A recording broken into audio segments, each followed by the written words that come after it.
Hello everyone, welcome back to this channel. In this video, I will show you the easy and clear steps on how to turn on Pin Message Moderator on Twitch application.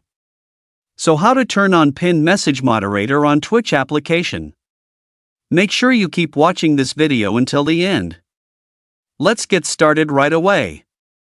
Firstly, open the Twitch app on your Android device. This is the initial screen of the Twitch app. Next, tap the settings icon at the top left. And appears like this. Tap Moderation menu. Tap Moderation Management. Tap Pin Message. So that's it, tutorial how to turn on Pin Message Moderator on Twitch app. Thank you for watching.